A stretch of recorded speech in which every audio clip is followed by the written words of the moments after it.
a great start to your evening. And whenever you're listening to this, I hope that it's under good circumstances and this show finds you well. You know what they say? I hope this letter finds you well. Right now, as of right now, Matt is not in the room. And I'm just going to hold out hope that he's coming. Because I sent him a note about 10 minutes ago saying, hey, man, just lock the door when you come through. And I didn't get anything back. So that can mean one of two things. He's coming here, which doesn't make the most amount of sense, or he's sleeping. And I really, really hope that I'm wrong about everything, because there's a couple things we're doing tonight that is really only going to work if he's here.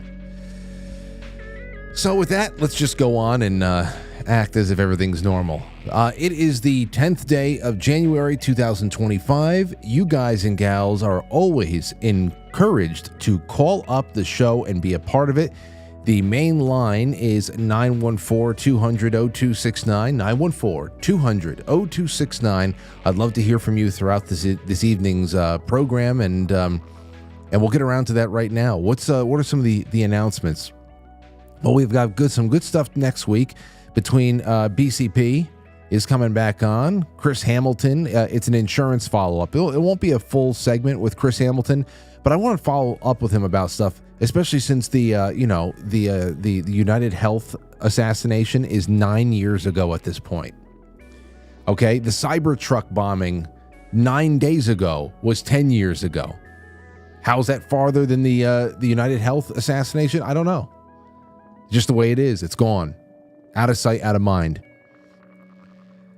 Got Dr. Albert Taylor coming on in the middle of next week. It's going to be a little more science-focused and maybe a little bit on paranormal investigations. Dr. Robert McCutcheon later on in the month. Bob Motta's coming on later on in the month. And then a couple of great ones. Ilana Friedland is coming on very soon, too. She might actually come on Wednesday because I want to talk to her about fog, the smart dust, and, of course, the LA fires. It's been a while since Ilana's been on, and it's always illuminating. So I have plenty more that has not been confirmed yet that I think you're going to like. A lot of new guests, fan favorite guests coming back, but that's what we're doing. Also, just to remind you that if you are following along in book club, which I'm so excited, this is the first book club that Lauren is following along with too, for Fahrenheit 451, the newest official thread for the second session is up pinned to the top of the forum on quitefrankly.tv. Go check that out. It has all the pages in there, the assigned pages, and please just be a part of it. Even though the second session, I want to take a lot more calls. I would really, really like people to call in. We will read things from the thread as well, but because I don't have a co-host this time around, I want to get used to doing this without a co-host so that you guys and gals who are a part of the book club can call in and actually put your voice on the record like a real book club. I want to make it more and more that way, bridging the gap, all the many miles in between us all. There you have it. Okay, first one up is from Neoscope. Let's see here. Neoscope, did you hear about this? Now, hold on. The door to the street is locked. If it's locked on that side, just let me know and I will go to a music video break to let you in. All right, so he was coming over, but the door, the exterior door is locked. So we'll see. I might have to go to a quick music video, but it won't be the full music video, but we'll see what happens. All right, so did you hear about the kids, what they're huffing these days? Oh boy, always huffing something. They are huffing galaxy gas. I was talking to my cousin, who is a cop, about this. He said, the galaxy gas is big these days. Like, oh yeah, what the hell is that? I thought it was like another name for whippets. Apparently, it's not. It's bigger than whippets. Kids are huffing galaxy gas until they get tremors, limps, and loose bowel control. Really? You could barely understand what they were saying. They limp around and they get tremors and they lose control of their bowels. What the hell is this thing? Flavored nitrous oxide, is the newest drug to sweep America's youth, and it sounds like folks are already developing debilitating addictions and alarming side effects. Almost like that one woman, you remember from the My Crazy Addictions television show, and she was addicted to keyboard cleaner? My, oh my. So nitrous, it's locked there too. All right, hold on. Be right there. Hold on. Ladies and gentlemen, give me a moment. We're going to, let me see here. What can I leave you with? What can I leave you with?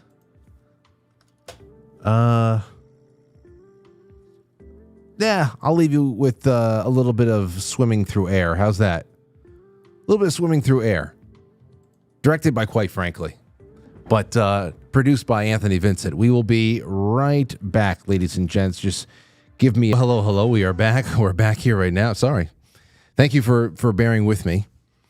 Had to get, it's been crazy around here. And we got Matt in the studio. Holy shit. Hey, how you doing, man? Hello, Francis. So I haven't seen you since George Washington night. All been well? Yeah. How's Christmas? It's all right, you know. You look like you're getting through all right. I'm dying. Don't be dying. We got no time for that. There's too much. Trump is going to be president in 9 days. As long as I live to that, we're good. Okay. Well, everything's going to be fine. I'm good. No, I know everything's all right. So listen, we have a lot to do tonight. The first thing I wanted to start off with, I was just in the middle of the grab bag. Let me see. Can I get through this stuff before it's time to? All right. Well, I was talking about nitrous oxide. Do you know anybody that's having this galaxy gas? Has tried this galaxy gas stuff that's going around? No, I don't know people like that. I stay away from people that do stupid shit. I know. Me too. I can't deal with them anymore. Apparently, somebody's flavoring nitrous oxide. It's flavored. New York Magazine reports the Galaxy Gas brand has become synonymous with the latest generation of nitrous oxide that's readily available at smoke shops and online. With longer highs. The hell's that? My phone. Oh, all right. I was about to blow the studio up, bro. I was gonna say that was loud. I felt the whole vibration. Let's see here. With longer highs, candy-esque flavors, and little legal restriction, the chemical formerly known as Whippets. Oh, it is. Oh, from the Cool Whip can? From the Cool Whip can. Oh, everyone's done that. It's the same. So it is the same thing. That's not that bad. That's ridiculous. And a little legal restricting Whippets or nitrous involves huffing the gas into one's lungs. Well, where else? Their ass. To achieve a brief head rush. Though Whippets have long been popular among hippie-ish subcultures. Hippie-ish? Yeah, hippies, whatever gets them high. The COVID-19 lockdowns of 2020 and 21 breathed new life into the market for the barely regulated chemical as it's gone viral on TikTok, and more people began to seek out the escape provided by a nitrous rush. However, chronic users are reporting all kinds of freaky side effects. An employee who works at Atlanta area smoke shop called Cloud9, which is run by a family that created the Galaxy Gas brand and owned it until October of last year, told New York Magazine that he'd seen people come in multiple times a day to purchase canisters and even tanks of nitrous. Upon their returning, they would have limps, they would be tremoring, and they'd be slurring their words, and some people would even be shitting their pants. Oh. Sounds like I'd like to try it. Sounds like for something to do before you go join up with the family for Thanksgiving dinner. Oh my gosh. So that's I guess it's a little bit more, just a little bit of oomph to it, because that doesn't sound like Ready Whip right there. But take a listen to this, everybody. This is something. All there was really weed when I was. Actually, no. There's a lot more than that. There was way more than that. I remember friends of mine getting opium in high school. Yeah, and then you go in the car, you smoke. It creates a little opium den. Yes. Felt Chinese for a moment there. Speaking of Chinese, listen to this. This was from Disclosed TV today. The White House will brief. Okay, this is an official release. The White House will brief the incoming Trump administration on anomalous health incidents potentially caused by pulsed electromagnetic energy systems. So people are saying, okay, the first thing that comes to mind is this an acknowledgement of the Havana syndrome, which right now, why the hell is this coming right now? And then, of course, other people who have, have denied several layers of understandings, or at least pitched understandings of what COVID was. And, if we talk to somebody like our friend Alana Freeland and other people out there, they believe that there was no virus, there was no contagion at all, and it was really all pulsed electromagnetic energy, mainly 5G. So I thought that this was interesting here. Listen to this. We will be briefing the incoming administration on the full scope of ongoing work that should continue, as well as additional areas of focus recommended by the Intelligence Community Experts Panel, which found that a subset of anomalous health incidents cannot be easily explained by known environmental or medical conditions, and that pulse electromagnetic or acoustic energy remains a plausible explanation in certain cases.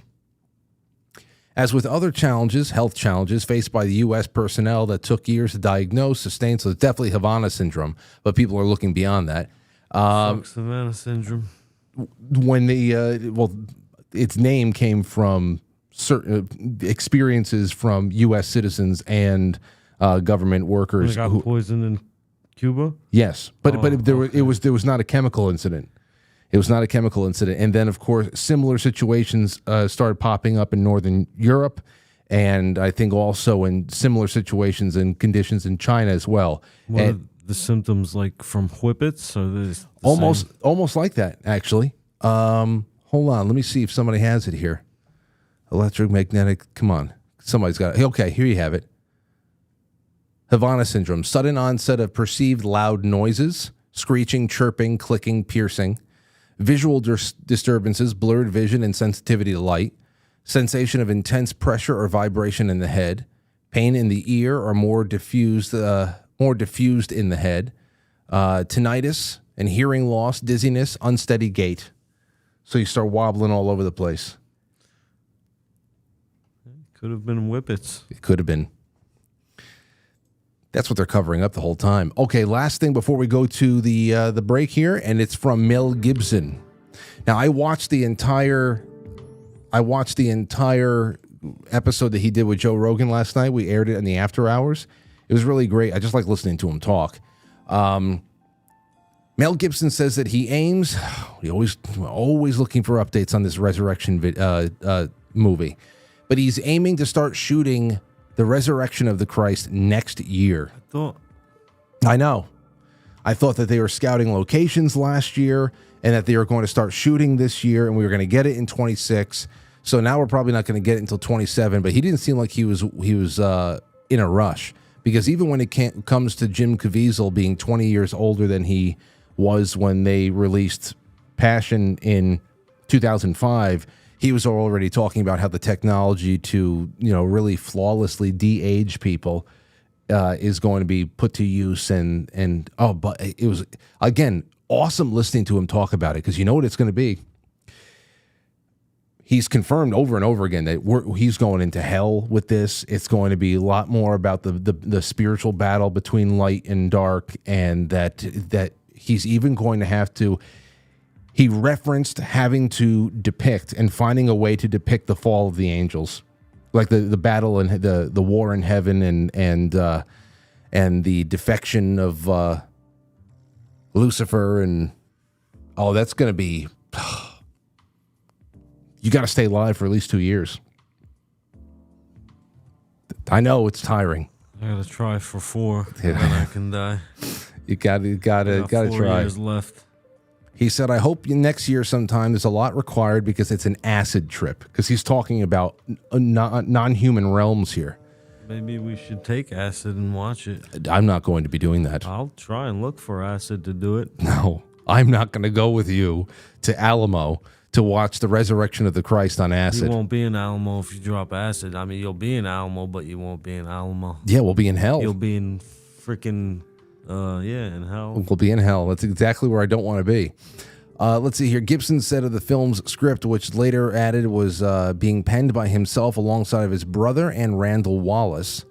My brother and I and Randall all sort of congregated on this, so there's some good heads put together, but there's some crazy stuff. And I think in order to really tell the story properly, you have to really start with the fall of the angels, which means you're in another place, you're in another realm, you need to go to hell, you need to go to Sheol. So, I mean, dude, come on now. Please don't let anything hinder this. Just let it get started. I'm glad that in that episode he talked a lot about Apocalypto too.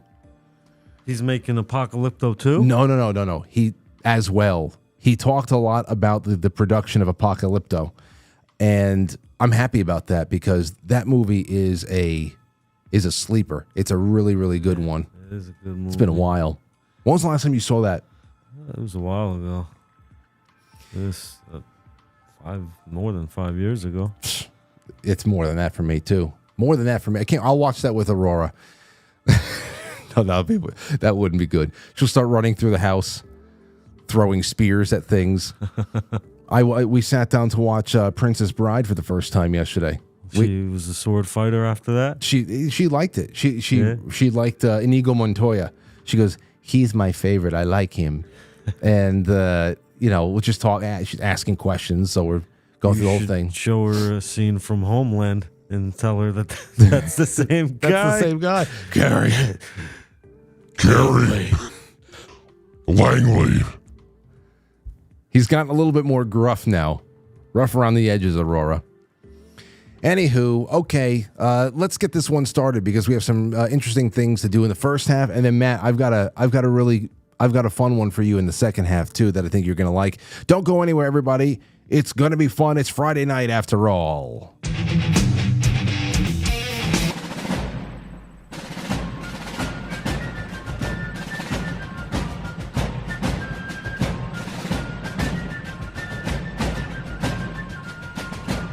You let one ant stand up to us, then they all might stand up. Those puny little ants outnumber us 100 to 1. And if they ever figure that out, there goes our way of life. It's not about food. It's about keeping those ants in line. That's why we're going back. Does anybody else want to stay? Let's ride! Anymore? No. Okay. So have you been able to get some time inside, or you're doing shit outside the last week? I'm just picking up the Christmas trees people throw away. That's it. Did you see? There's this one shot. It's crazy. I mean, people have been following all the congestion pricing effects down there in New York City. You know how they're pretty much charging people's easy passes if you live in certain parts of the city. If you have to go somewhere else, they're just trying to get people who don't really need to travel to cut down on travel that they don't have to do. That's what they say. Of course, it may just price people who need to travel out of traveling. But anyway, there are some really crazy spots in the city that really were hollowed out. They're like 9. They were hollowed out. They were cored out. They were hollowed out. They got bottomed out, They got bottomed out. Like I saw some neighborhoods that at like 9:15 in the morning. Yeah. There was barely anybody there. Barely anybody. There's some cars, whatever. We can't let them win, people. I know. But the reason why I bring that up is that there was this one shot of, I don't know where the hell it was, in Manhattan, where a sparse amount of cars are just waiting for the lights to go green. You barely see anybody walking around, which makes me wonder, like, there's no tax for walking. But then again, it was cold as shit. And one thing that happened was this Christmas tree goes rolling through the street like it looked like a tumbleweed from the Old West. That's not happening over here. I just thought it to myself, hey, here's another thing from Mel Gibson. So his mansion in Malibu burned to the ground while he was actually recording. He was actually recording the podcast Rogan with Joe show? Rogan. Yeah. So listen to this. This is him appearing on News Nation, or at least calling in. And Mel joins me by phone right now. Mel, I am so sorry to be talking to you under these circumstances. I'm looking at video of the ruins of what was once your home. I got to ask you how you're doing. I'm doing good. You know, it's just a thing. But, you know, it is obviously, it's kind of devastating. It's emotional. You know, you lived there for a long time, and you had all your stuff. You remember George Carlin talking about your stuff? Yeah. I had my stuff there, and it's all like, I've been relieved from the burden of my stuff because it's all in cinders. Yeah. Where were you, Mel, when the fire broke out? Gosh, I was in Austin. I was doing the Rogan podcast, you know, and I was kind of ill at ease while we were talking because I knew my neighborhood was on fire. So I thought, I wonder if my place is still there. But when I got home, sure enough, it wasn't there. I went home and I said to myself, well, at least I haven't got any of those pesky plumbing problems anymore. When did you drive up? Did you take this video that we're looking at? Yeah, I was taking some of it. Rose took some, and the chickens survived. It was amazing. You know, he's the perfect combination of like absolutely crazy and brilliant.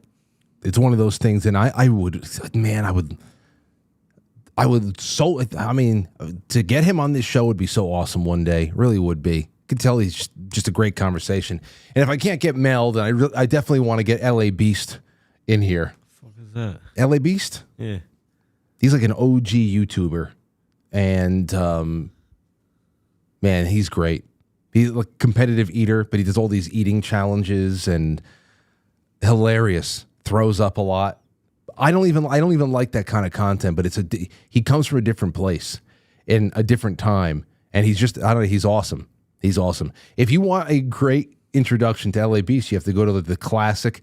He ordered a 20-year-old bottle of Crystal Pepsi. And he drank it. And did you ever see this one? Yeah, I think I know who you're talking about. It's just hilarious. It's hilarious. It's hilarious. What he puts himself through, but it's not like any of the shit today. And it's really like going into a time capsule. Like I often talk about that. I left a comment on one of his videos one time about how, he'll make comments about getting these 30-year-old these 30-year-old candy bars that somebody found somewhere, an old box that was never opened, and he's trying things, or, a Jawbreaker from 1993. It was a Jurassic Park Jawbreaker, this gigantic thing that he sat there to see how long it could take for him in one sitting to eat the whole thing. And, and he often talks about, I want to see if this is going to bring me back to my childhood or something like that. And the crazy thing is that now he's been doing this for so long, LA Beast, that he has essentially become a time machine into what YouTube used to be like 10, 12 years ago, where it was just people, unregulated, sitting down in front of a camera, doing stuff, and and a lot more authentic. The fact that he's never changed is really, really, I don't know. It's heartwarming. I'd love to get him on the show. So many cool things. I laughed my ass off, me and Lauren, the new stuff and just going back to the old stuff. Let's see here. Donald Trump, he got sentenced today. Did you hear about this? To life. Yes, he's going to be in prison for life. That's it. He's going to be in president for life. President for life. Let's take a listen to a little bit of a astute breakdown on MSNBC. Here it is. Oh my God!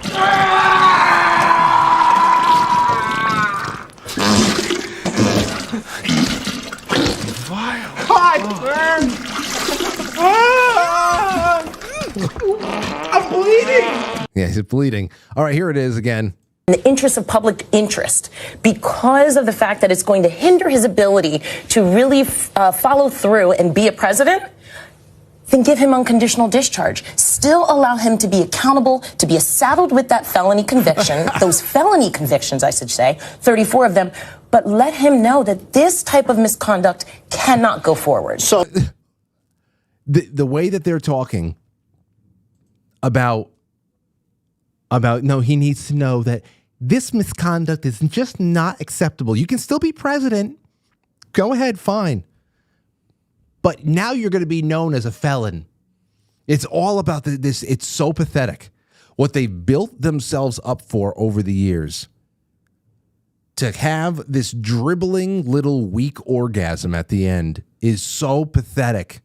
It's pathetic. Listen to a little bit more. Adam, talk to us about unconditional discharge, what it means and what does that carry?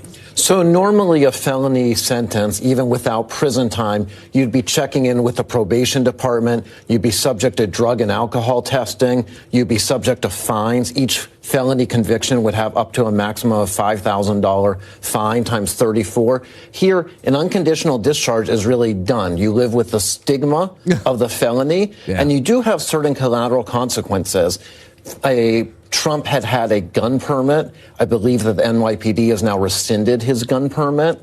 There are certain collateral consequences, but basically he is done. Yet he lives as a felon. He goes into office as a convicted felon. Wow, they did it. They did it. Congratulations, MSNBC. They stopped it. They did it. Congratulations, you all, you fucking losers. The president, it's crazy.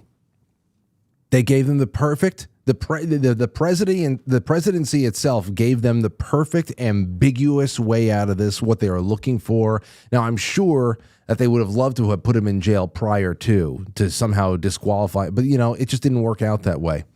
They don't have control. Thankfully, there's appeals processes. There's other things that can be done to derail and to have to make them pivot. There's moves. There's the counter. There's whatever.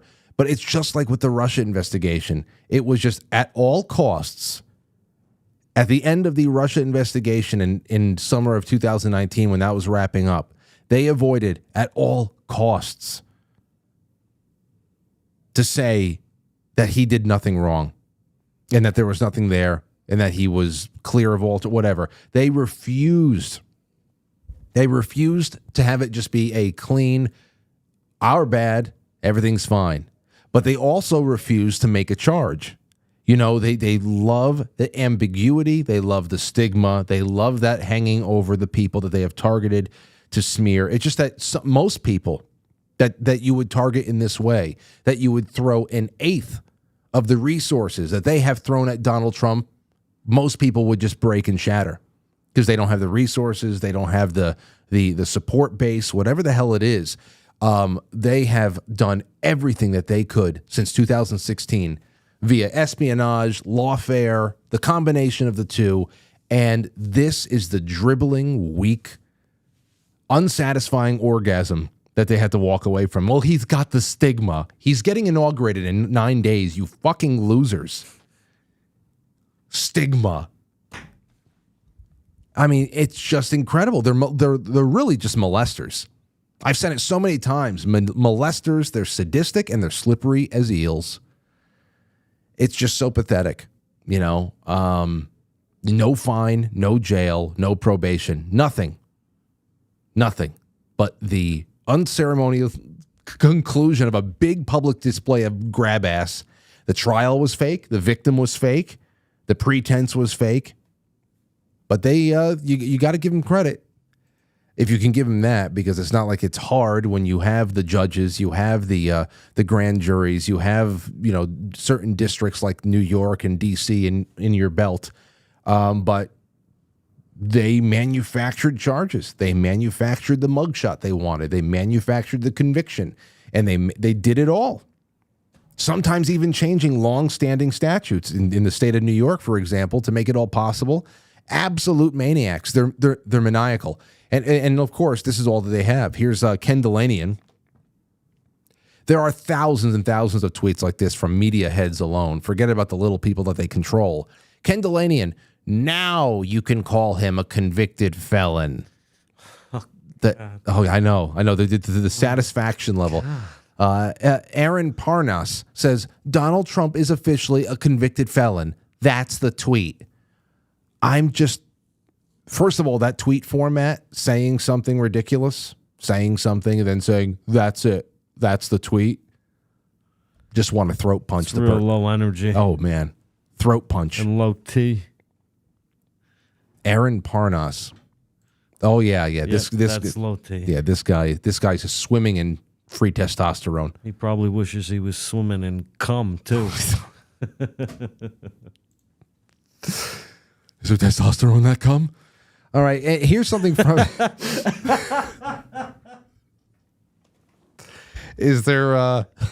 Here is something from Christopher Knowles. Christopher Knowles is a writer, and he does a lot of occult breakdowns on the internet, especially when it comes to Hollywood and things like that. I really, really like this guy, and I would love to have him on the show. We have a couple of mutual friends I've have a hard time breaking through, but he would be a wonderful guest on this show, and I'm hoping that 2025 is the year. But still, take a listen to this, because I tend to agree with him. He says, I've been following politics for an awful long time, and I read a lot of Democrat sites and accounts, and I gotta say, something genuinely strange is going on out there. Democrats are not acting like they lost a close election. They're acting more dejected and despondent than I remember, the old party acting after the historical 1984 blowout. They're certainly not acting like they did in 2016. I don't know what's going on behind the scenes, but it very much feels like someone put out the message that things are going to be different now. I don't even see anyone gearing up for 2026. In 40 years, I've never seen a more defeated party, not after 1984, not after 1992, not after 2008. Does anyone else have a credible or corroborated theories on what's going on? I gotta say, it all feels disorienting. I have not been able to articulate it, but I'm with him on this one. I mean, it started immediately.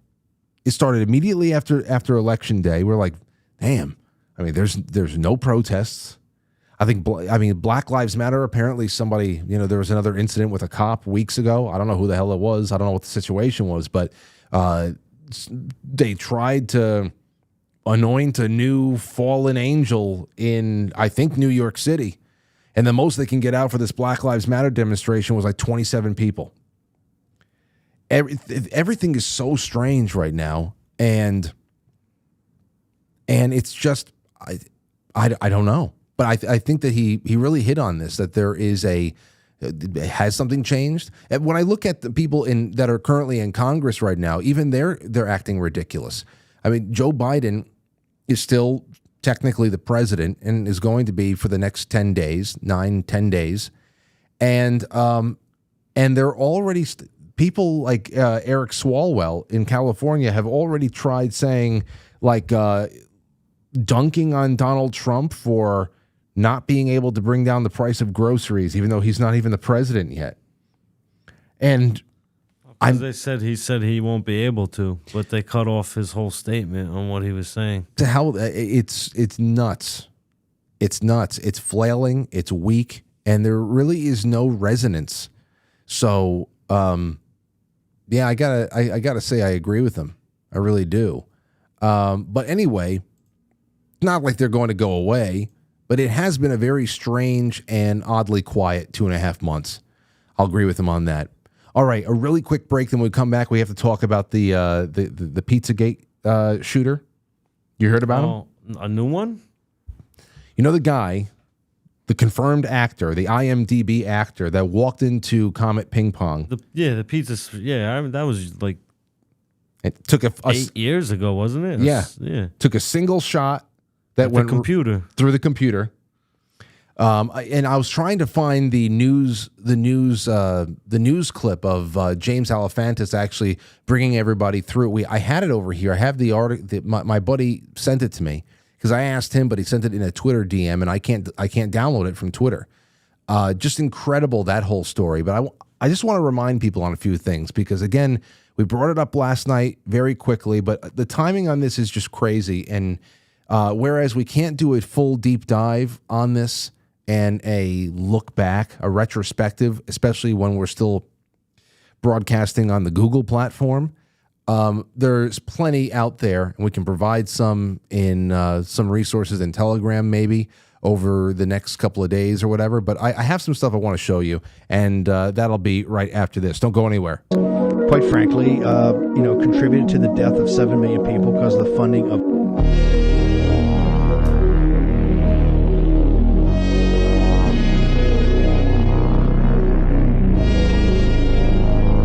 Hey, Frank. You're one talented guy. You're very good. Very good. Liberal. Happy fun, la la la. Human smuggling, fentanyl deaths, forced government euthanasia, chopping up children's genitals, la la la la la la la la. A record of the delightful piece they're going to play this evening. All right. Just a little something, a little bit of a divider between the two. Hello, everybody. That is Quite Frankly.tv is the best place to watch all this. You can watch the 7 o'clock show wherever you like, on demand as well, live or on demand. But after the show, there's always something wonderful going on with the after hours and over the weekends, especially on Sunday nights. Join us. Join us. Last night was wonderful. I listened to Quite Frankly TV until I fell asleep, because after the Joe Rogan thing was an Al Bielek on Art Bell Philadelphia experiment episode that I've heard before, but it's still just so awesome and interesting. Now listen to this. Let's bring it back to what we got yesterday. Although this was not the same article from yesterday, I found the New York Times article. All right? Here you go. Man convicted in Pizzagate shooting is killed in confrontation with police. Edgar Madison Welch, 36 years old, of Salisbury, North Carolina, who was sentenced to 4 years in prison for the 2016 shooting at the Washington restaurant, was fatally shot after he pointed a gun after an officer during a traffic stop. Now, the thing I don't get about this is that the 4 years in prison, I thought for sure that these things were dismissed. Let me see here. I thought for sure that this was dismissed, and I didn't. I was trying to figure out what the hell's going on. Let's see. Result dismissed following preliminary hearing. Release order filed. Release order, case dismissed, disposed of. That was December of 2016. So there's a lot of things that are going on. I thought that they dropped all the charges, and he only spent a week in jail. So I have to look into that too, because this is really just news for people who have never really looked deeper into this than anything else. So I have to go and check that out. Now the crazy thing is that 10 days before a change of guard in D.C., he gets essentially a death by cop, and I don't really understand why this could be happening now, but it just made us go back to a lot of things where they keep saying here, a man in North Carolina who fired a rifle inside of the Washington restaurant in 2016, a Washington restaurant, because he wrongly believed an internet conspiracy known as Pizzagate he was fatally shot by police in North Carolina over the weekend. Let's see here. The police officer and second officer ordered Mr. Welch to put his gun down. He did not comply. They shot him and he's gone. So they're saying that the theory here that he didn't like it is because there was a frenzy of false online rumors and accusations during the 2016 presidential campaign that the restaurant was holding children as sex slaves as part of a child abuse ring led by Hillary Clinton. The conspiracy theory was started after people misinterpreted emails from the account of John Podesta, the chairman of Mrs. Clinton's campaign, that were released by WikiLeaks. You can go read them for yourselves. It's impossible. It's impossible for these things to have been what language? When it is just an improbable use of the English language. None of us would ever think to speak this way. And it wasn't just a couple of things off the top of my head. And I got some things over here to steer me, but I'm not going to put it up on the screen. But it wasn't just the one spot. It was nearly an entire block, a city block in Washington, D.C. All right. There was the ping pong that was owned by the next door. There was Bucks Fishing and Camping. That's what we started taking a look at. Also owned by Alephantis. All right. Not to mention James Alephantis, which is a carefully chosen last name, by the way, was lovers with David Brock of Media Matters. And then you have a couple of, you had the ping pong place, and you had Besta Pizza using the symbols, the boy love symbol there across the hall. I mean, across the street was Beyond Borders, charity focused on Haiti, funded by the Clinton Foundation. I mean, it was the whole city block. And didn't that chick get arrested trying to smuggle kids out of Haiti for the Clinton Foundation? Yeah, you're talking about Laura Silsby? I thought it was something Mack. Wasn't it an actress? No, Allison Mack. That was the sex cult from New York. Okay. That was shit. What the hell is it called again? Anyway, somebody in the chat room already has it. So it's so much bigger. It really, and it's even little things here too. Little things here too. For example, did you know? And this was something that I almost have forgotten about, and my buddy sent it my way and said, hey, this was, paid a little attention to at the time too, but also remember this. We found out, and this was in July of 2017, this article. Take a listen to this from Herald Mail Media. Do you know that in the state of Maryland, which is essentially D.C., because the state of Maryland offered up its own land to create D.C., but in the state of Maryland, the program that they use to track pedophiles and other sex offenders is actually called the Collaborative Offender Management Enforcement Treatment. What? It's called COMET. So you want to talk about thumbing your nose. Is it nothing? Is it nothing? Is it an overcorrection? Are you making connections that there are no connections? I don't know. Here's another one for you. When I say actor, I mean truly an actor. Edgar Madison Welch. He had acting credits on IMDb prior to, of course, as these things go, actually had this in advance of the assault on the computer. So it's strange. It's just a very strange thing for it to just pop up and say, hey, and it just get carried off with the current. Very, very odd time. Man. It's nuts to think how long ago that was, Matt. Yeah, 8 years ago.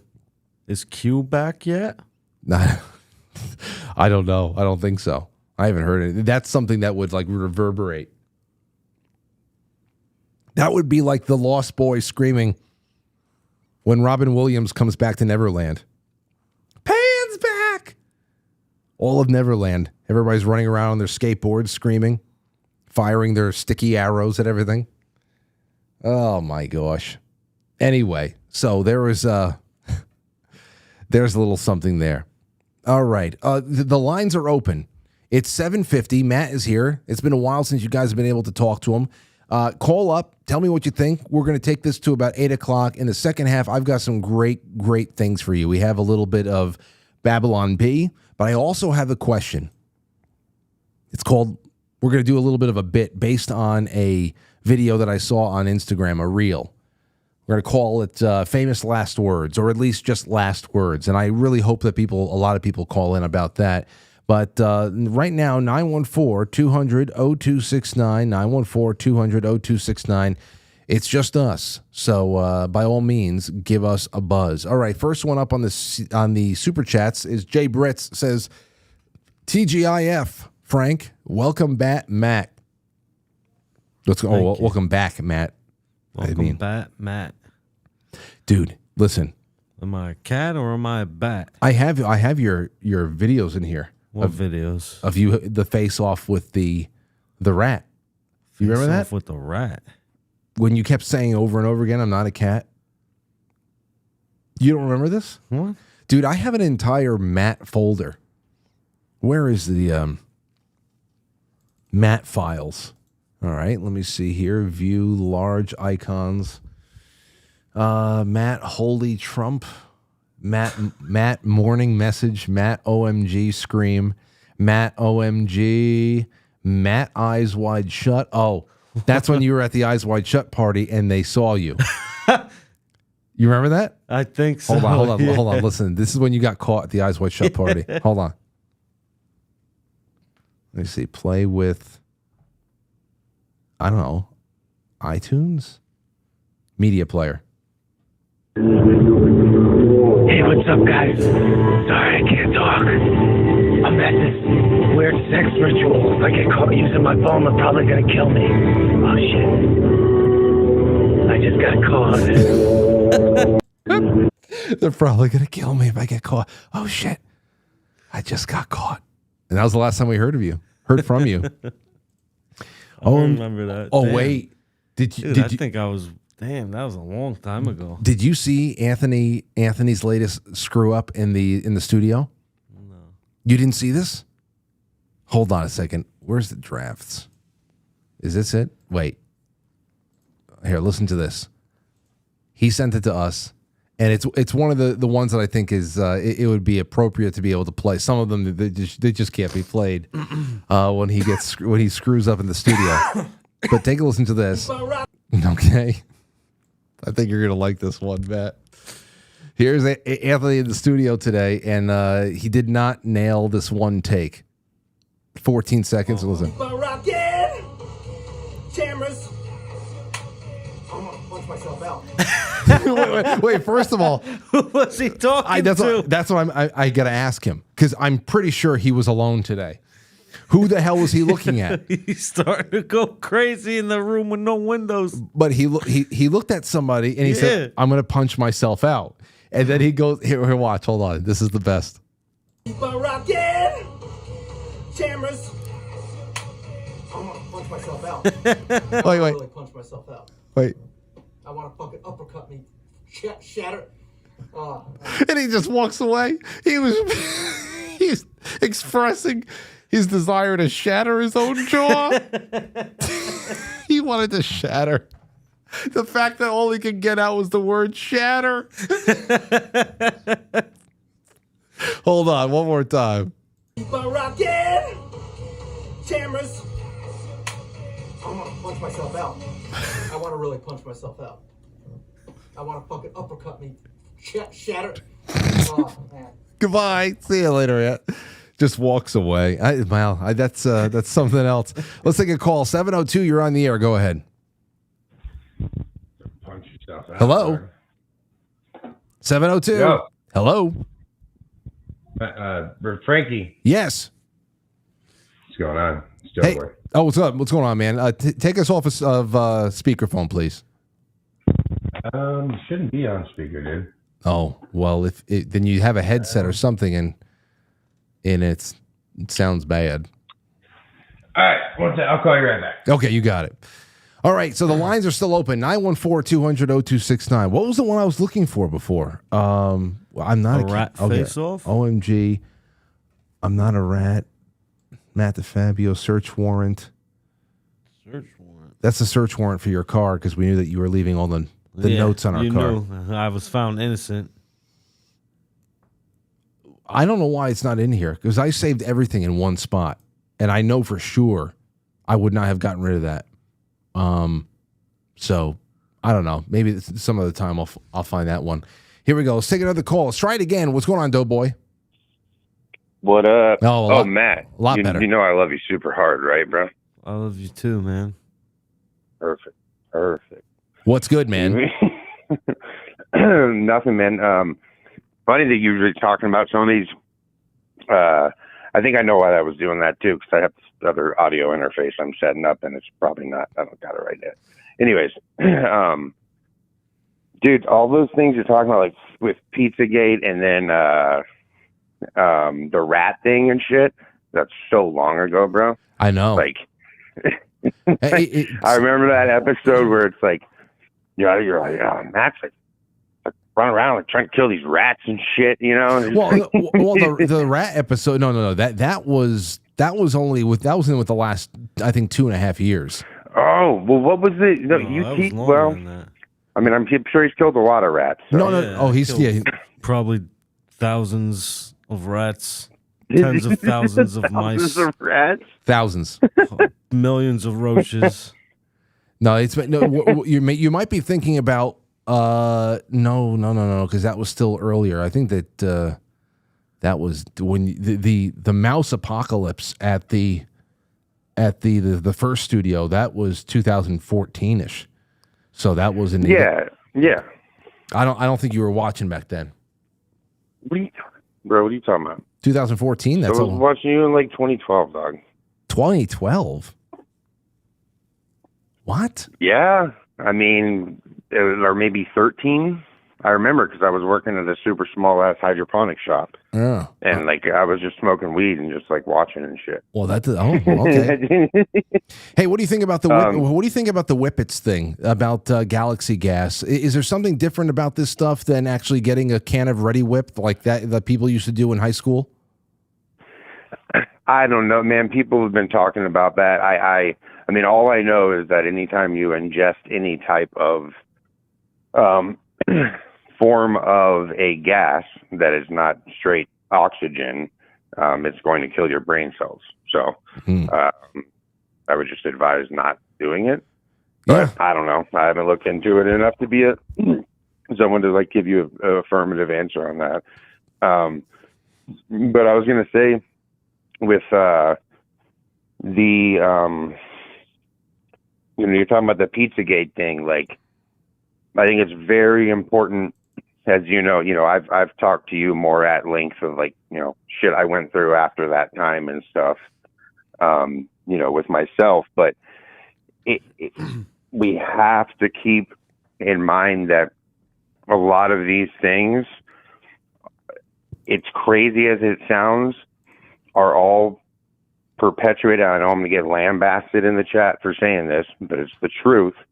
Yes, there are pedophiles in the government. Yes, there's weird ass shit happening with, James Alefontis and all those things. But at the same time, the amount of disinformation that's pushed out, not even just by the government, by 4chan, is outrageous. Subterfuge. What's up? Subterfuge. Yeah, there's and I mean it's been a legitimate operating procedure for a long time. That most of the theories out there, most of the alternative theories out there, it's just a flood that comes directly from the central authority. It's a management tool just to make sure that there's always something out there, something to make people doubt and make people argue with each other, and also to spin a lot of people's heads, like we were talking about last night, to some degree. Did you hear anything about the segment I did on megalithic New York last night? I did not watch last night. Okay, so it's the same thing about that, where we talk about different alternative theories to the past civilizations. I spent a little bit of time talking about a subset of people who believe that things like the original Yankee Stadium that was erected in New York in 1923. It was impossible for them to have built that, and it was actually something that was already there, and that most of the major skyscrapers in New York City were already there because it's impossible for them to have been built as quickly. What? I'm telling you, it's so, and it's what I'm saying. Subterfuge.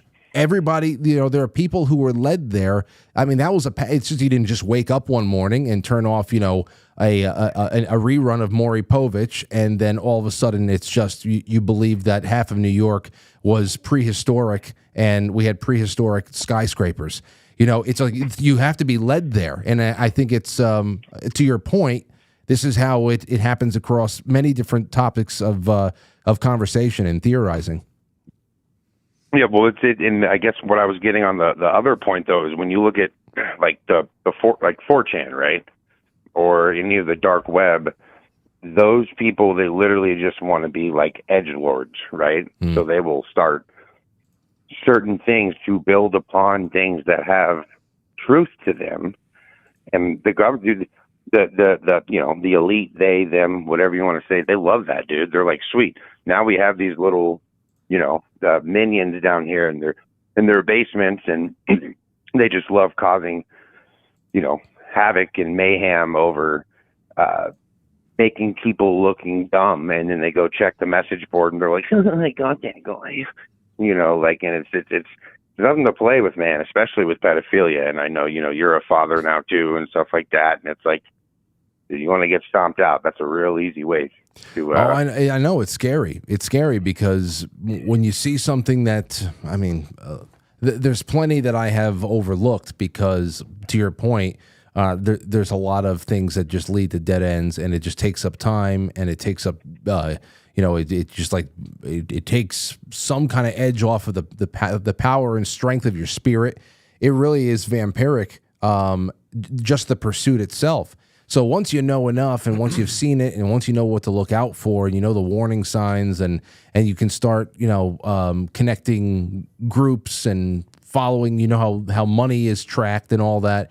It is just, it's one of those things where you have to pick and choose your battles. I mean, this in particular, this always seemed like a slam dunk to me. A similar story that I did not have nearly enough information that I've been able to look at myself and just trust my gut on things was like things like the Wayfair theory about something like that. I was like, wow, that really does stink, and I wouldn't be surprised. But at the same time, I didn't have a lot of information. I just had a weird gut feeling. Yep, and I think I encourage everyone, whether it be your listeners, your viewers, or just people out there, that like there is you have focus at the issue and the crux of that issue. So regardless of what these semantics are, it's like in business. I tell people, I'm like, look, dude, everyone tries to make business super complicated. Of this XYZ, blah blah blah. It's like, no, are you walking away happy at the end of the deal? And am I walking away happy? Okay, cool. That's a good business deal. Same thing here. There's an issue, and there's a crux of that issue, which is pedophilia within elite government, powerful people. Just focus on that. You don't need to get into all these other semantics and stuff. But yes, there's definitely weird stuff where you're like, what? Really? Like, it's like, for real? Well, man, it's a trip. Well, it is a trip, and thanks for the calling the show, Brian. It's good to hear from you again, man. Yep. Take it easy, bud. Take it easy. Matt, he's we have to have I keep telling him I'm trying to get a cannabis night on the air because he's big in the industry from growing and all that stuff. Yeah. Where's he at? I think he's in California. He's on the West Coast, but that's a good one. I don't know, man. There's so much, and especially when it gets to again, you have to watch the media too. And if you go and you type in just that word, Pizzagate, now it takes on, obviously there's so much of that was cobbled together on the message boards, the image boards and stuff. So it's already discredited in the eyes of those who just, they want legitimacy, and they feel that the more corporate things are, the more legitimate it is. But the media has circled the wagons around that. It is like search and destroy anybody who brings it up. So it's always been interesting, and that in itself, media repulsion, that's usually a little bit of a signal of what I want to pay attention to, just a little bit more, just to see if there's anything else going on. Let's take another call. You're on the air. Hello, go ahead. Hello. Yes, this is Benjamin. Yes, I know, Benjamin. I can barely hear you. Oh, okay. I'm sorry. Can you hear me okay now? No. Oh. You sound very soft, very distant. Okay, I'm sorry. I might be speaking low. Can you hear me better? I raised my voice. No. Okay. Are you? Are we on speakerphone or? No, I'm on a regular phone. And actually, a landline. A landline, really? Yep, I have a landline. Okay, well, you know what? Maybe we can get by. Just say what you got to say, nice and forcefully. Okay, so I've been wanting to tell you this story for a while. In 2023, during Passover, a friend of my significant other brought her boyfriend at the time. His name is Seth. Now, if you remember, you had a show featuring Andrew Bastiago on it 2 separate times. He and I started talking. I never met him before. And he told me that he liked your show. And I was like, oh, I listen to Quite Frankly, too. So then, as we're talking, he was telling me about the Andrew Bastiago show. I'm like, oh, I listened to that, too. And then he was like, so remember when Seth said to me, remember when Andrew was talking about when he was in the past and he went to the future, and he had a meetup at the New Mexico Capitol or something like that, and they were instructed to ask people what the time of day was and what year it was. Well, at the time, in like 91 or 92, whenever that supposedly happened, when Andrew traveled to the future, Seth was an individual who was a kid at the time, and he remembers Andrew and other kids coming up to him, asking him what the time of day and what year it was. So you're saying, so Seth, you're saying that Andrew as a child, because of course he was a child. He was a child when he was doing all of these experiments. He says, as the one of America's first what do you call it? Chrononauts. And so he said he was sent to the future, and of course it was mostly a program that had children in it. So your friend Seth has memory of being asked these very specific questions by a number, like a children in a group, or what? From Andrew Basiago and other children. How does he know that it was Andrew Basiago? Okay, so what happened was, he explained to me that he was listening to Art Bell when he was a teenager / young adult. And how old are you now? And how old is Seth now? I'm 49, or I will be 49. I think he's a few years younger than me. I didn't get his age. He's in his probably a little younger than me, probably like 40 or 42 or something, maybe somewhere around there. So, but he remembers being a young teenager in 1991 because he went on a trip with his family and he was in New Mexico. And how does he remember how these children who were asking him about the time and the date were dressed? Well, that's what struck him, because they asked him what year it was. Right. So it was peculiar, because usually when you go up to someone in a normal sense, you say, hey, do you have the time? Or, hey, I forgot what the date is or what the day is. But they asked very specific what year it was. So he remembered that, and then while listening to Art Bell, it struck him like, oh, because he heard the story of Andrew Basiago's story, and he put two and two together, and it kind of struck him like, oh, wait, that's the same person when I was a kid who came up to me when he was a kid. Okay. But obviously we're dealing with time travel, so we're dealing with someone who's traveling, 1968, 69, 70 into the future, 91, 92. Well, in 1968, 70, Seth wasn't even born, but when he was born like 1980, I think. Right. So he was a young adult, or a young kid, like adolescent. Okay, so here's what because it's a very interesting call, but it is I'm just getting by with how low your volume is, and so I don't want to keep dragging this on too much. But what I would love for you to do is, if a combination of you and or Seth, can you please get in touch with me? And what I will do is, I'm not friends with Seth. Seth was a boyfriend of a friend of my significant other, so I've never even talked to him after that point. Well, but this was the story he told me, and I was like, wow, I was amazed. And then what I did was I was talking to my mom about the story. My mom lived in Ridgewood, New Jersey, and she's like, oh, I remember that whole laboratory system there, because I remember the labs because I lived right down the street from the labs. I didn't even know that. Okay, so then here's your mission. Then you've got to talk to your significant other's friend to try to get a hold of him, and just for at least a statement or a couple of things that I could ask of him in the event that I'm able to get a hold of Andrew. I know that Aaron Moriarty usually watches this show. He's personal friends with Andrew as well. That's how I met Mr. Basiago. But I'd also know that he's not in best of health, so I don't know if he would come on again. But that would be really interesting to get as much information from your friend of a friend of a friend, Seth, in the event that I can bring him on even for a short little follow-up. So please email me if you can, quitefranklypodcast@gmail.com, and I hope you're able to snag him for a comment. Yeah, I would love to talk to him about it. I only saw him one time at Passover, and that was the only time I spoke with him. And he ate dinner here, and All right. We had an association, but it was interesting, and I've been wanting to tell you about it for like 2 years now, and it just kept slipping my mind. Well, no better than a Friday night with a little bit of a hit of open lines there. So, thank you for the call, and get in touch with me, okay? Okay, Happy New Year, and God bless you. Same to you, my friend. Thank you. There's Benjamin.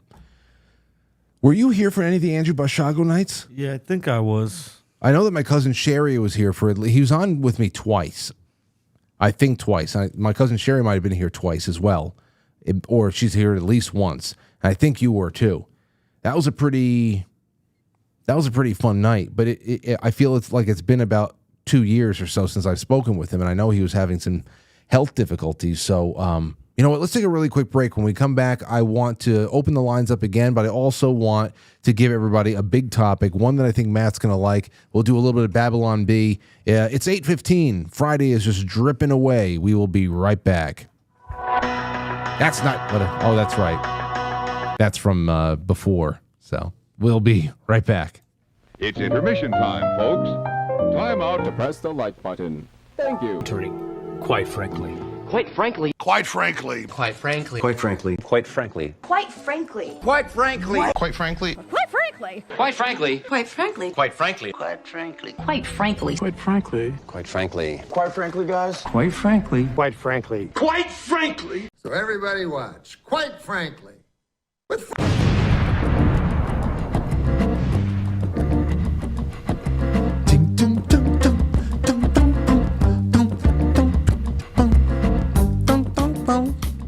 Matt, you know what you have to do?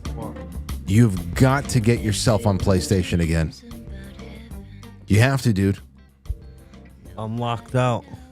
You can reset the whole damn thing, start a whole new account. I'll lose everything. Who cares? Who cares? You don't have access to anything. You've already lost everything. Might be able to get it back one day. Just start anew so you can play. Because I'll tell you, people would love, especially if you did just a little bit. People would love that. I mean, I can't tell you how many times people ask, "Hey Frank, is Matt on Twitter? Is Matt on this?" I think the best thing to do is to see Matt when he's playing video games. That's the best, because we get to talk, we get to BS, but especially if we do a first person shooter every once in a while. I mean, that's your bread and butter. Yeah, I was good in Call of Duty. You got to do it, man. Nasty in Call of Duty. See, you can't just tell people you're nasty at something and then not follow through. The first ever one that came out, I was in the top 300 in the world, bro. Well, I mean, you got to do it. I'll help you. Okay, here's the first one up on Babylon Bee. Headline: Girl fireman rushes into burning building to tell victim that he's too heavy, but the real fireman will be here in 15 minutes.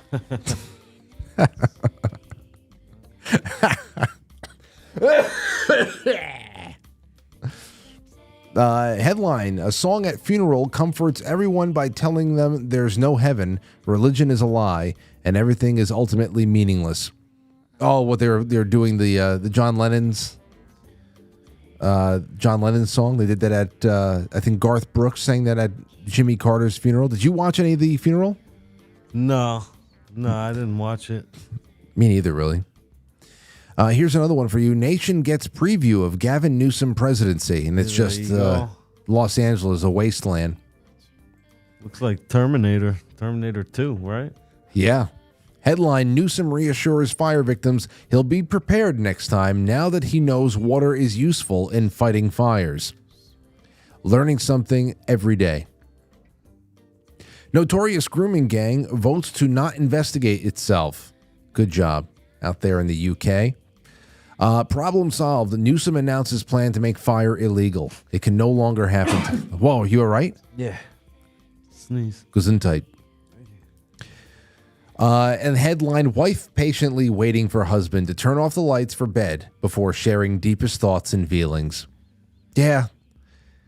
The hair just kind of comes down there. I don't know. Lauren goes to bed before I do, but But yeah, I don't know. It's just easier to start a conversation when you're cozy in bed. If I know that she's awake, I would start the conversation first myself. I would just say something and see how long it can go.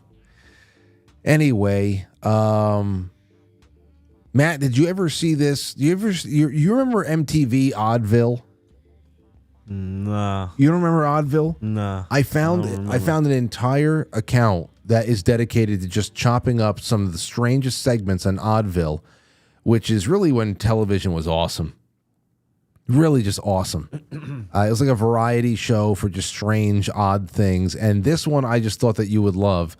Here is a guy who is there to show off his really incredible talent of hand wrestling, where his hands can wrestle themselves, and there is actually he doesn't know who's going to win.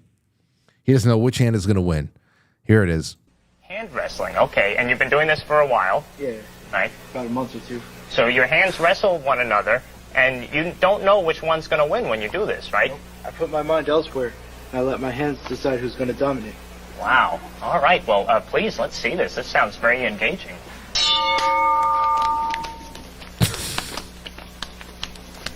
The fuck?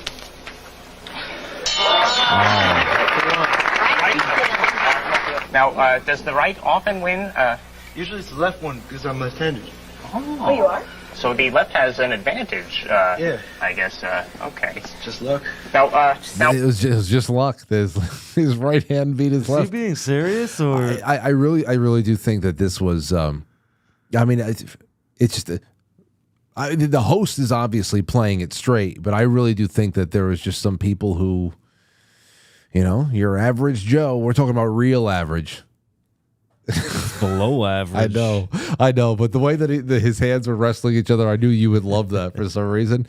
Matt, this is a crude kind of a prank to pull out of Home Depot, but what do you think about this? If you were in Home Depot and you heard this come over the intercom, what do you think about this? Kids, cover your ears. Hey, what's going on, guys? This is Big Tommy M, the Long Island ferry jumper, and I just wanted to let y'all know that I just shit my fucking pants.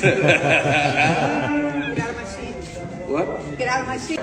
Guys, now, get out. I'm trying to find freaking paper. Yeah. Why are you so mad? See, Big Tommy Edmonds shit his pants. Yeah. Probably big shit. Now, would you like, if you heard that, would you laugh? Because I would. Yeah, I would probably laugh at that. Yeah, well, I definitely would. Now, here's something I wanted to throw out there, a couple of super chats, and then I want to ask the big question of the night before we reopen the lines. Stove Soup says, evening, Frank and Matt. Great Friday, gents. Thank you. And Doughboy says, men times men equals X-Men. That's right. Mm-hmm. I guess. The maths. All right, let's go over to Rumble. We have a Rumble ranter over there, a solitary one. Hey, Would You Blow Me says, Q never left. Q posted, you have more than you know. Check out Tron Anon on Rumble, Sundays and Tuesday mornings. What do you mean he posted? Yeah, when did he say that? Q's back, apparently. I guess so. I didn't know. Nobody told me. All right, let's see here. The Sentinel, thank you so much. Cave Toad says, wake her up and work on that boy, Frank. The world needs a Frank Jr. What are you talking about? I'm not waking up Lauren.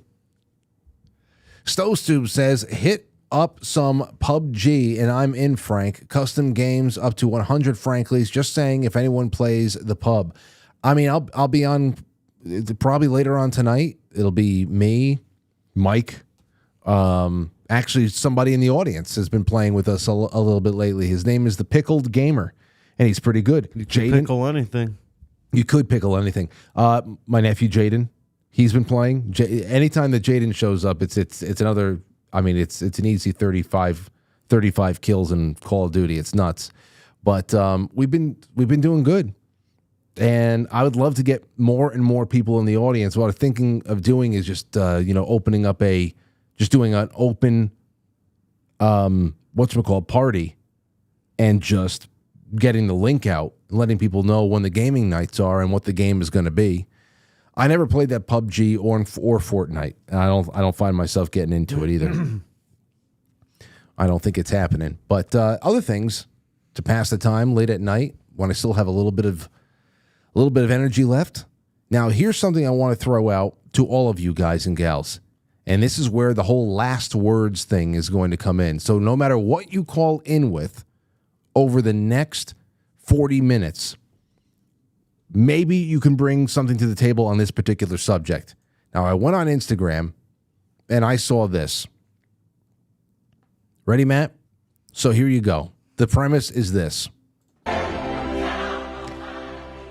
The city is burning. Okay, hold on. Let's do this all again. Ready? The city is burning and it's about to be overrun. Okay? You and your best friend help the villagers escape the city, the village. It's burning. What are your final words to your friend as you draw swords one last time? Okay? What is the final words?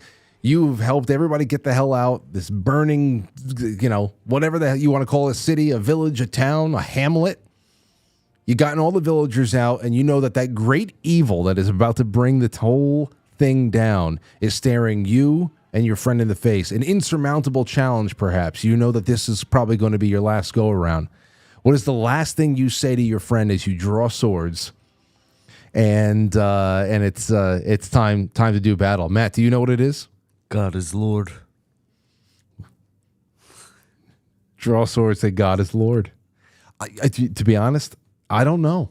Me personally, there's some great responses in here that we can go on. Let me see here. Hold on a second. Yeah, there's some great responses. Let's get to these. Call in. What would you say to your friend? What's the last thing you say to your friend when you're about to draw swords for the last time and you're facing that insurmountable foe, but you're going to go down fighting? Matt would say, God is Lord. I actually think I would say, because I don't think I would have it in me to say anything witty. Not that that's witty, but I think in that same vein, I'd probably say a prayer. I'd say probably an Our Father and a prayer to St. Michael. And here we go. And that's it. And just go in swinging. I don't know what would you do? Call in. What is your last words? Some people said this. We might have lived as friends, but today we die as brothers. Another person says, the boatman waits for us. I say we make him wait a little longer. It's pretty sad. That's pretty badass. The boatman waits for us. Death smiles at us all. All a man can do is smile back. They quoted Maximus. Death can have us when it has earned us. Oh, hold on. Let's see what King Santino has to say about this. Santino, did you hear the question? I did, sir. Okay, what do you say? It's you, me, and Matt, and we are on a battlefield, and we're about to draw swords, and we see a large contingent of the enemy coming at us. What's the last thing you say to us before we go into the abyss? Fuck them. I can see that. That's definitely something. That's it. Fuck them. Let's go. Fuck them. Yep. Fuck them. Say. That would get me pumped. That would get me pumped right there. Well, that would be part of my motivation. Yeah. Absolutely. To motivate you guys. Yeah. Fuck them. That's it. What else you got for us tonight? No, I just wanted to answer your question. That's all. Okay. I'm going to give the floor to everybody else now. There you go. 2 words. Fuck them. Thank you so much, Santino. Have a good night. Yes, sir. You too. All right. Take care. Let's take a call from Ryan. You there? Hey. Hey, how you doing? So you have any last words as you're drawing swords? Not yet. Not yet? Is that what you're telling the enemy? Not yet? Not yet. Okay. Always surprised. All right. I thought he meant like he called up and he didn't have it. That's what he meant. No. I think that's what he meant. This is Larry from Phoenix. From Phoenix? Yeah. Okay, what's going on down there in Phoenix? I just want to tell you, man, I watch your show all the time, and I think your style looks pretty cool. And if you could, man, Mel K just come out with a new book, man. She's on fire. Oh, she's you get amazing. her on. Yeah, she's amazing. Next few weeks or whatever. Yeah, she's the one that red pilled me about 4 years ago when it covered all that bullshit about the media and all that stuff. Okay, well, thank you for the call, Ryan. I'd love to have Mel back on. I think she was talking about her book the last time she was on, and what I would really love to do is have Mel contribute to a newsletter. And of course, there could be a plug for her book in there too. She is really awesome, and I can't wait that she comes back up to New York. Thank you again, Ryan, for the call. All right, 512, you're on the air. Do you have any last words? Oh, yes. Get behind me, Satan. Oh, that's it. Okay, that's it. And what would you? And as you charge into battle, what would be your weapon? Would you use a sword? Would you use a mace? What would you have? God on my side. Well, what's in your hand, though?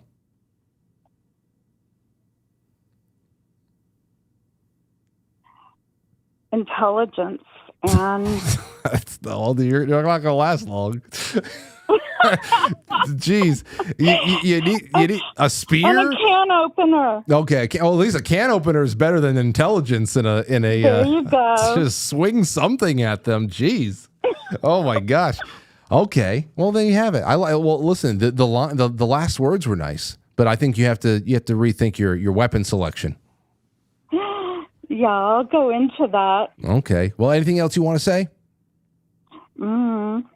No, except get behind me, Satan. All right. Let's go. Let's go, Satan. Give her a ride. All right, there she goes. Let's take another one. 914-200-0269. What are your last words? And if in the scenario here, who do we have here? Kelly? Yes. Hello, you Kelly. Remember me? How are you? I'm good. How are you? I'm doing well. So you have any last words or any thoughts at all? Well, you said just call in with anything. Oh yeah, So it's I'd like open to share lines. an experience I had. Go ahead. Right before Christmas, I was house sitting 8 dogs with my son, and the dogs were all getting along. And there's a husky and then 7 little dogs. So, and the husky's my grand puppy, so we're friends. Anyhow, the husky comes and sits right in front of me, and I'm petting him, and then all the other dogs start barking like they're going to attack him. So the husky goes for the little Boston Terrier and puts his head in his mouth. And just before he chomped down to bite him, I put my hand in there, and he bit me instead. I saved that dog's life because it's not my dog. Anyhow, so I'm like, oh my gosh, he bit me. I got up, I went to the sink, I ran cold water on it, and told my son, I'm going to go clean this up. I started walking towards the bedroom, and then everything went white. I couldn't see anything but white. So I told my son, I think I'm going to pass out. So he leads me to the couch, and that's all I remember, except I was walking in a vast fields of orange and purple flowers, and they were about almost to my waist high, and I was just happy walking through these flowers. And then all of a sudden I hear, Mom, Mom, and I came to. He said that my eyes were wide open and my lips were as white as the walls. And I was there for a long time, so I asked him, how long was I out? I was only gone for 20 seconds. 20 seconds. And it seems like you had you were walking through the Elysian Fields. Elysian Fields. In Gladiator. Okay, I'm not familiar with that. I thought near-death experience. But it was only 20 seconds, and I was there forever, just walking and walking, just happy.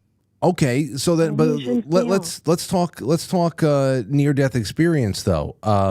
It could have just been. I mean, unless there's something about this that you're not telling us, it could have just been adrenaline, just from getting bit That's by what my son said. Absolutely. I mean, He said endorphin overload is what my son called it. yeah. But let me tell you something else. No, I was not on drugs. But I released bodily fluids, and it was not urine. I know that sounds gross, but it wasn't urine. I just released some kind of bodily fluid, and I don't know what it was. It had no odor whatsoever. Where was it? Was it coming out of your skin? No, like I peed, but it wasn't urine. While I was out. I'm not. All right. I know. I'm trying. I know. It's weird. No. See, here's the thing. I'm thinking about, for example, I have two friends. Well, there's Anthony and then our friend Mike. They have both gone down for the count in the middle of like a hookah session. Yeah, have you ever been around Anthony or Mike if they passed out? No. I mean, this is something. I don't know what it is. I've never done hookah. Well, wait, yeah, I think if I was there once for Anthony's. It's just one of those things where sometimes everything gets drained out of you. Now, after a dog bite, I can imagine that there's just so much adrenaline there. There's just like an adrenal, I don't know.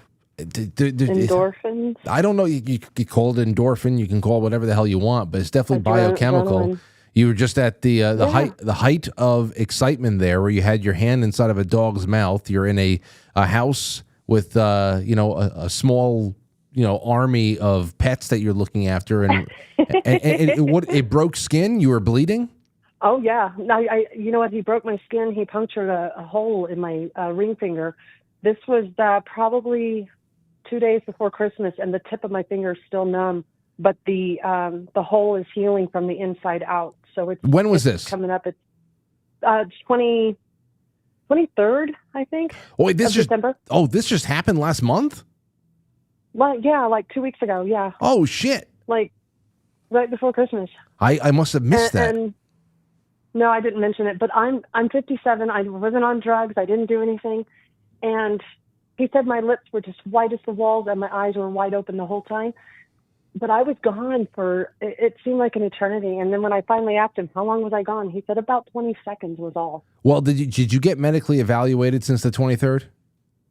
No, I don't go to doctors. No, I'm fine. Okay. It's all good. All right. It's just a spiritual thing to me. It's like, what happened to me? Where was I? Where did I go? I just thought you might find that fascinating. I did. I do find it fascinating. I do. And let's see what the people in the chat room. Be careful about what the chat room. There might be some good and some bad things in there. But thank you for the call, Kelly. I'm not worried about what people think. But thank you so much, and Happy New Year, and thanks for everything you guys do. Oh, Appreciate thank you. See, I love calls like this. I wish I hope in 2025 I get 10,000 more calls like that. I would attribute that mostly to the dog, all of the adrenaline of the dog biting. Because I have just seen people go down for the count for any number of anxiety-related reasons or whatever, where you just, I don't know, you just check out and and your eyes will be open. Anthony hoots. Anthony starts hooting when he passes out. He says, I'm feeling so good. Like after smoking hookah or something. I remember this was years ago. Mike went down. He went down. We had to sit him down on. It was in the middle of the city. He was sitting outside. My buddy's putting like cold water against his neck because it's just like it's the position of where we were inside of the hookah bar, and we're taking these big pulls off the hookah. We're eating. We're drinking. We're just, I don't know. It's just the lighting. There's something about it, and sometimes you just have like sensory overload, and the reset button gets hit with your body. It's strange, and when you're in that state. Oh man, you're dumping all types of fluids. Now I never peed myself, but when I went to go take blood, when Lauren and I got surprised by the blood that I had to take it was the summer of 2020. It's not bad anymore. It's not that bad anymore. Yeah, well, you've probably had to take a lot recently, huh? A little bit. Yeah. Anyway, in 2020, when Lauren was pregnant with Aurora, I took her to this appointment, and they're like, "Oh, good, the father's here. We have to do a thalassemia test. That's like the Mediterranean anemia." So what does that mean? Oh, I have to take some blood. I said, "Oh no." I didn't have any time to prepare mentally for this, and then. On top of it, they had no place for me to lay down. I don't give blood sitting up. I can't do it. I just want to lay down, concentrate on my breathing, and get through it. It's a challenge for me. Okay, I'm not going to refuse it if I have to do it. But you got to give me some comfort here. That didn't happen. So I'm hand over the gurney. I'm over the top. She's taking it. And, I knew it was going to be bad. I don't know how I got down to the hallway. I got down the hallway, but they had to put me in one of the examination thing. You know, like when they get the ultrasounds and they put their feet in like the stirrups and stuff. I was in one of the ultrasound chairs, and when Lauren came in, I guess they went to go fetch her and said, "Hey, listen, your husband needs your help," or whatever. The sweat was incredible. It was, to say I was sweating profusely is an understatement. I was just coarse. It was cascading. Now, the caller before, I don't know. She said she sounded like she squirted. I'm just going to be. I was going to say maybe it was cum. I'm just going to put it out there. Because what the hell else? It's not pee. Why did you think of that and tell that story? Did you come when they took your blood that time? No. No, I retracted into myself. Nothing. I look like a Ken doll, probably. To hell with that. There's nothing satisfying about that situation. Surprised I got to drive home. I don't know. It just doesn't make any sense. What do you guys think? How many things can you possibly eject out of the urethra? You know? How many things could be ejected out of there? I don't know. I guess something. Let's see here. Let's see. 914-200-0269. Let's take a call. Joseph, how are you? Do you have any last words before you go and fight with your buddy? That's a perfect question because I do not know much about bodily fluids. I think you nailed that one on the head, though. Okay. Knowing myself and who I am, I would be like, I guess this is it.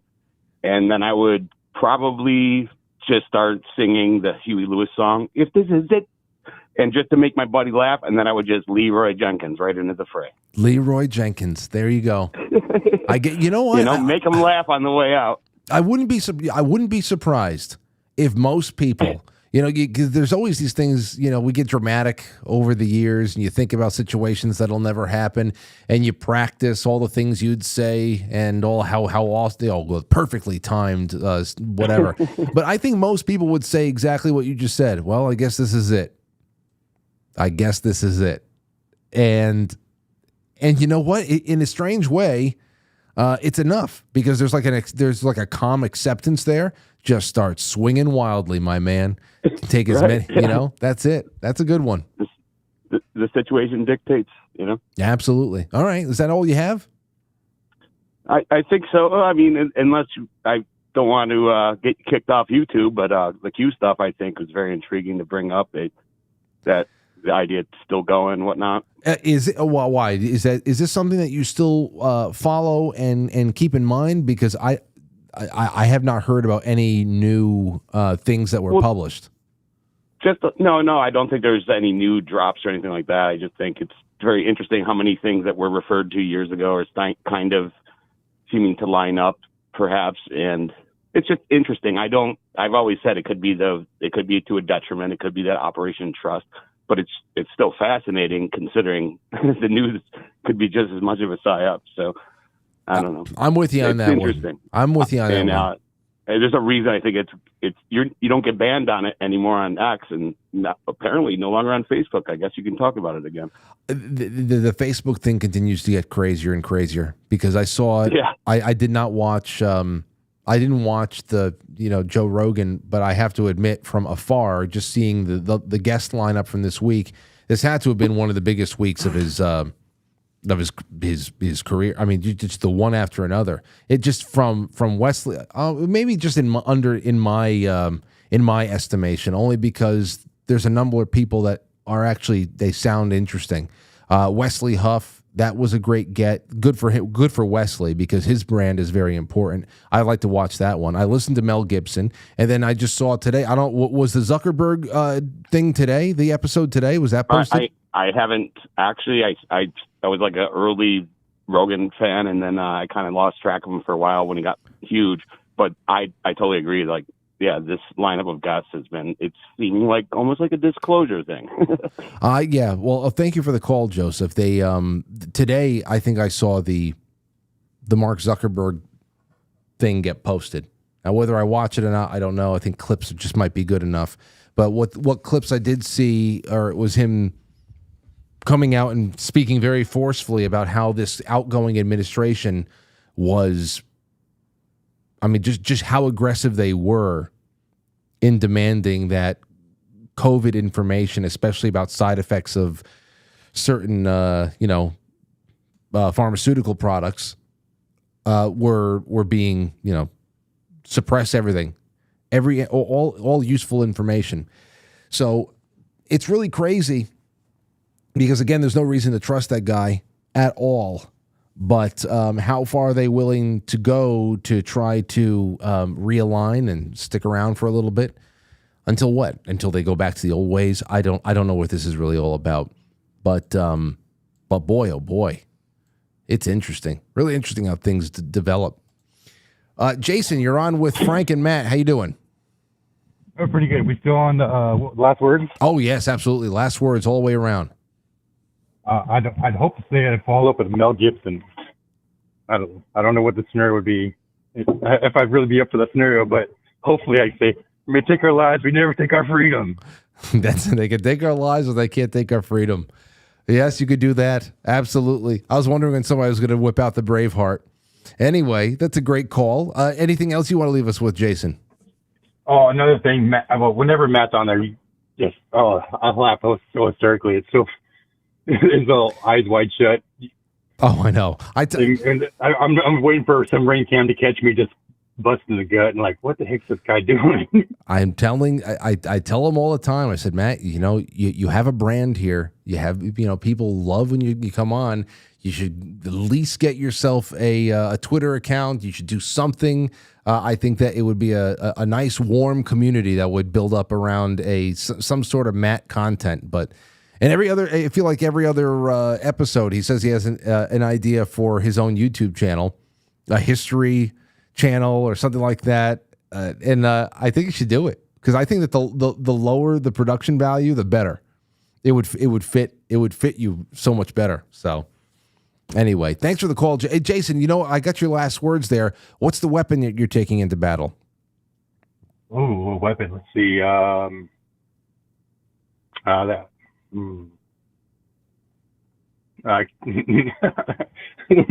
I guess longsword, not a can opener.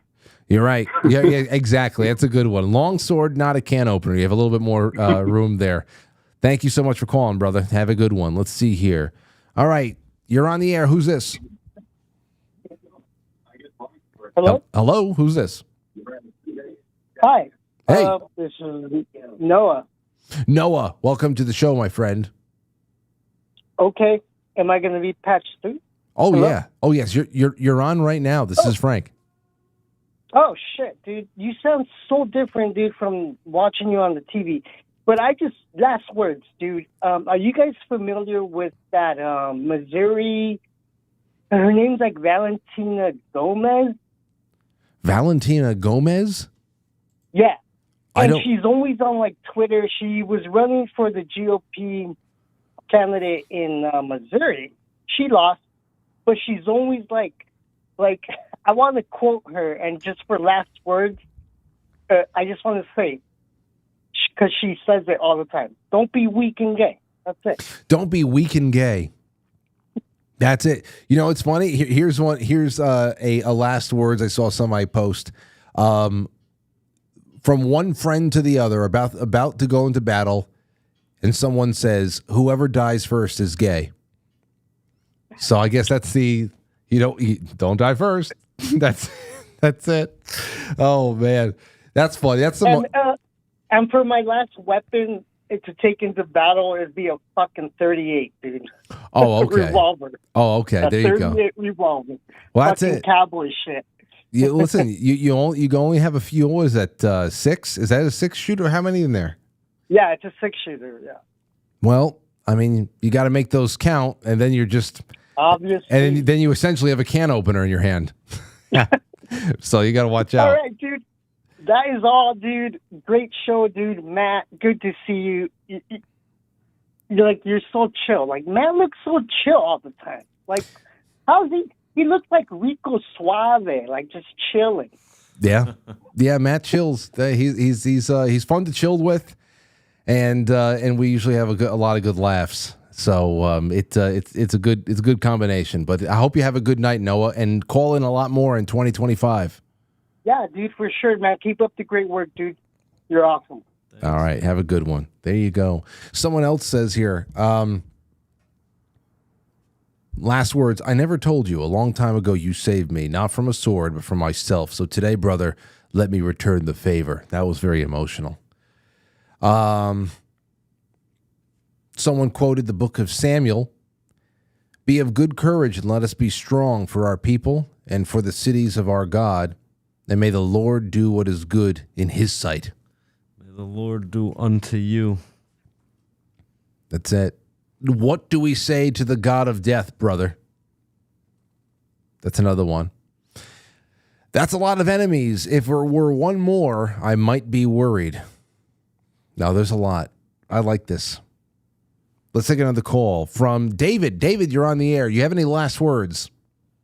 I do, Frank. Okay. I probably look at my book and say, they say that sex extends life, so I became immortal in my first marriage. I'm good, so go get them. That's it. I'm good. Let's go get them. And what are you taking? What are you taking with you into battle? Are you going longsword as well? Well, start with an RPG. I mean, right. Take down as many as you can. We can at first, you know.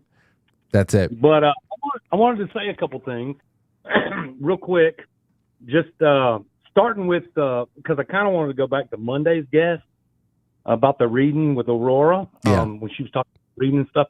But first, I'm going to go over them quick. But you were talking about the Pizzagate, because I'm in North Carolina. You know, I know all about Salisbury. And they shot the guy. But, you know, if he saw a lot of the stuff I saw, no wonder the guy flipped out, you know. I mean, I wouldn't have gone up there and showed out like that. But, you know, all that stuff with Podesta's and the brother's artwork all through his house. Dude, that shit is creepy. It's creepy. Them people are creepy. Wait, what's creepy? What in particular? What are you talking about? Oh, have you never seen any of the videos of John Podesta and yes. Yeah, and because they were involved in all that Pizzagate, Alafonte stuff. They were buddies with him, and his brother, you know, the brother is mansion, and he's got all that artwork, that sick artwork of those kids in the swimming pool. And it turns out there's like a real pool with those real chains and stuff. Somebody painted the artwork from it. Dude, it's gross. It's it's one of those things where if it walks like a duck and quacks like a duck, probably sometimes it's just Occam's razor. And I understand what Doughboy was saying when he called in earlier, that there's a lot of subterfuge out there, and there are a lot of lures that are thrown out there that are very shiny, but it's fool's gold, and it makes people look like fools, and it then makes other things that probably should be looked into seem a lot less legitimate, and there being a lot less reason for people to want to put themselves out there like that. I understand the whole situation. Exactly. It's a mind trip.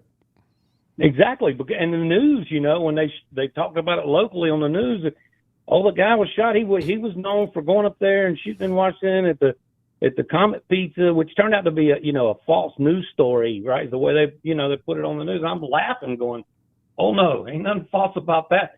But you're right, dude. They set it's, I don't know if it's MK Ultra setting people off or what, like you said, shiny lures. But, back to Monday's guest and reading, because it's all tied together. By the way, I wish, I'd like to look into the book club and stuff, maybe join in with you guys. Because I'm amazed that you picked Tom Sawyer. My mom, I was raised reading the classics. I grew up reading, everything from Hawthorne, Edgar Allan Poe, Emerson, Whitman, all that mess. Oh God, you name it. But Mark Twain was always my favorite. He's like America's Shakespeare. He truly, truly is. Yeah, this is going to be the first time I read a full-length book of his. I think I've read a couple of short stories, but even those I don't even remember. But I have a good amount of stuff that I bought, almost like a short little box set of his. So I'm hoping that this summer I can get a good amount of Twain in, because I don't know, Mark Twain just sounds like summertime. You're going to truly enjoy Tom Sawyer. My favorite quote of his is like one of them as far as politics. Politicians in diapers need to be changed often and for the same reason. Mm-hmm. That's it. But anyway, as far as reading, I thought your guest Monday was great, and she's really on to something. And with you, if you're really homeschooling Aurora, you know, with my daughter, I used to read to her every night. And my mom said to me one time, she said, you know, even one day she's gonna get curious and start wanting to read, and eventually she'll take over. But it's important at first that once she starts reading with you, you let her read a page and then you read a page, because it's really important that she still hears your voice reading to her. And as I got older, I started to really grasp how deep that was, and it's true. It's true, because my daughter, you know, I mean, she double majored in college. She got a degree in German, and her that was her minor, and her major was in economics. And then she went on to grad school at Chapel Hill and got her degree in library sciences to be a librarian. Sounds like you rubbed off real well, and I will keep that advice close to heart, David. And I appreciate your calling tonight. And hopefully you get into into the book club before June, because Tom Sawyer is the June pick. So you have a couple of months, but March is going to be a good read as well. So I think you have a lot of opportunities to jump on board, and all the months in between book club are going to be film club months as well. So we're going to be watching movies together and reading books, and that's all part of the VIP. The VIP access that people who sponsor the show get. So I hope you join us. Will do. And Matt, you're the best George Washington ever, bro. Second best, but thank you. There you go. Thank you, David. There you have it. Second best. I don't know. I think you might have handled George Washington's death nobler than he did. I don't think so. We heard some theories afterwards. I got to tell you about some time. Joe Bell, who says, thanks for taking my call tonight, Frank. Great show as always. That's a Rumble rant that just came in. Loving when people send Rumble rants. And thank you to all of our super chatters over there on StoveStube. The StoveStube just sent those shades, wanting everybody to play PUBG. NX17, thank you for the cookie. And Porpoiseful, thank you so much. We got one more call. Let's take a call from, is this Dirk? Yes, it is, sir. Welcome to the show, Dirk. What's on your mind? What's your last words? And then whatever else you have. Great. My last word is, I'll see you in heaven, brother. Oh, wow. There you go. Fight well. Fight well. And what's the weapon you're taking into battle? I'm taking my Thompson machine gun with a couple extra barrels with me. Good. I like it. I'm taking out as many of them as I can. Yeah, well, that'll be good. You know, I don't know how many are coming at you, but if your aim is true, then you should be able to, you know, put a few down and give your buddy a little bit of time to ready his sword. So that's wonderful. Anything else you got for us, Dirk? Hey, I enjoy your show immensely and listen to you every day. God bless you and your family.